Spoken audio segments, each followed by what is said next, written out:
crazy amount. You know what they call this? Crazy amount of KISS. Here and I've got a torn labor here, so I have problems doing this. Well, here it is, folks. So I'm the opposite. This thing is That's me. I'm like, oh, we got that. unbelievable. This guy's brain, which he thinks is. I show you the head in a second, but have a look at this one here. Let's look at this. So this has a bayonet system now. Right, you see that the canister has these little squares at the bottom. So to mount it to your single tank rig, you put it in, you swivel it up. That is So it has so much stability that you could actually literally fill it while it's on the cylinder. But oh my god. to show you, so basically the design has changed.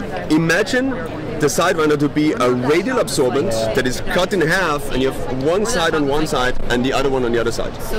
So we have the same, it's still axial gas flow, but we have the same attributes of a radial absorbent, which means short bed, but very large surface area. What does that mean? Short, easier to draw, easier work of breathing, right? Because we have still get a good dwell. Yes, you have very good dwell time because the gas moves through the absorbent rather slow because of the large surface area. But we only have to travel a very short distance through a solid body, right? So the work of breathing is better.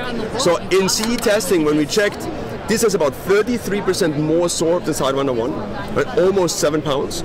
Almost 8 pounds, sorry. Oh, wow. But has half the work of breathing. Oh so more sorb with half the work of breathing. Be good for some deep stuff. Very. So you fill it with heavier gases. To fill it with sorb, you don't want that the sorb ends up in your breathing channel. So you close the breathing channel, you fill with sorb, tap, tap, tap, tap, fill, tap, tap, tap, tap, open the breathing channel again, you put the plunger in. Okay, you have the same, this looks like a very solid spring, but the tension of it is equal to the 4 springs of Sidewinder 1. The thing here, this is actually just that the plunger stays in place and doesn't pop out. So if the canister would fall over, then you don't spill sorb all over the floor. And it also allows you to install it rather. By the way, I've done that, I'm just going to admit, at least 10 times.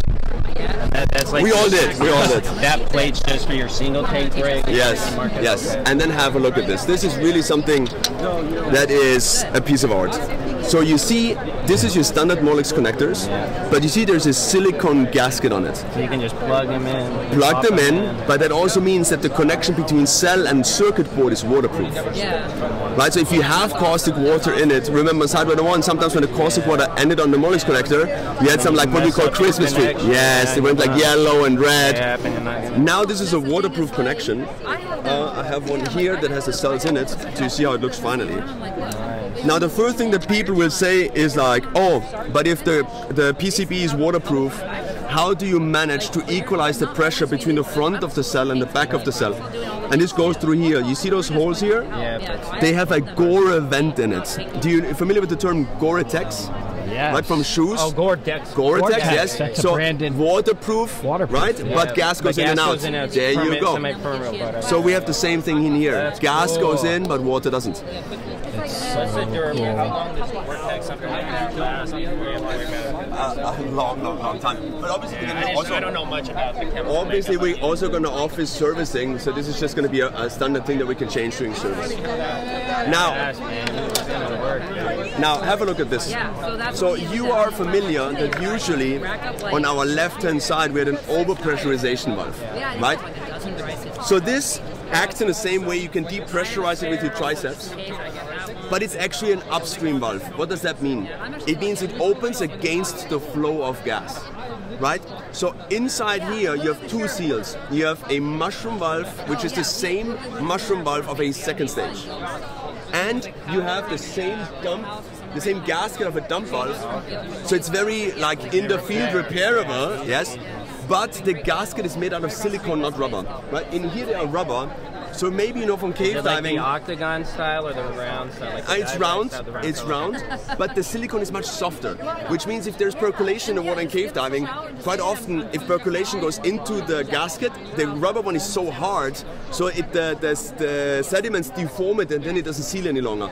But because the silicone is so soft, the sediment just gets pushed into the silicone and it still seals. Right, so we have the 2 layers, but the spring pushes the gasket outwards. So that means to open it, you can only open it by pressing your triceps on it. right? But overpressure would actually close it. Oh, God. That's cool. So when you look on the other one, you realize there is the same style of valve, right? So it has the same parts in it. It has the same second stage mushroom valve in it, and it also has the same gasket in it with silicone. But now the spring is on the outside pushing in. So this is actually a downstream valve or overpressurization valve. So if the rebreather overpressurizes, the gas will go out from there. So we use this to push water out of the rebreather in case we accidentally remove the DSV while it was open. Right? So if you remove it and you put it back, you can put your right shoulder down, so this becomes the lowest point.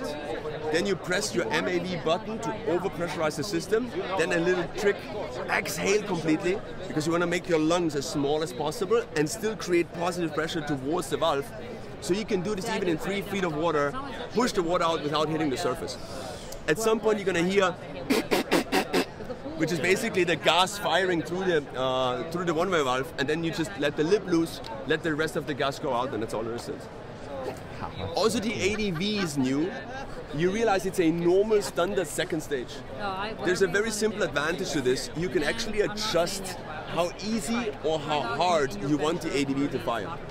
Many cave divers that go off you like roll to the right, roll. fine, so you have to put a shot. So we're gonna have it rather hard, and people that do videography or photo, they will do it maybe a bit looser to have it easier to use. Smart, which I'm kind of curious why that wasn't like that before, because like I dove Mike's gem. I have a few of those, and the gem uses. I mean, it's a semi. It's a tilt, yeah, yes.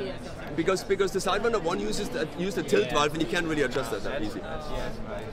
And there's just some small things, right? For example, the connection into the canister.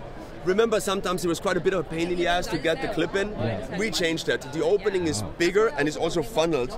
So now to push the counter lung into the canister is cluck and it's in, and then you just put the clip in. It's unbelievably easy. So there's also certain things that we just made a bit easier. I can show you another little gadget stuff, you know. You see that in the ring, we made a little cutout. So now when you push it together, you can push this up and you can make sure that all of the O-rings are in place. That's really important. Small stuff, you know.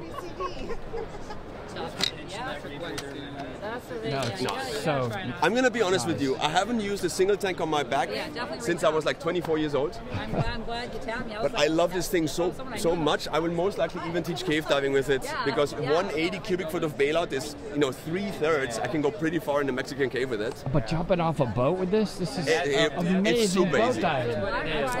I have to admit, now in Korea, I did a couple of more 2 classes, and I dove the Sidewinder with 240s. That was pretty easy to get on the boat and off the boat too. I had the 240s and a 50 and a 100.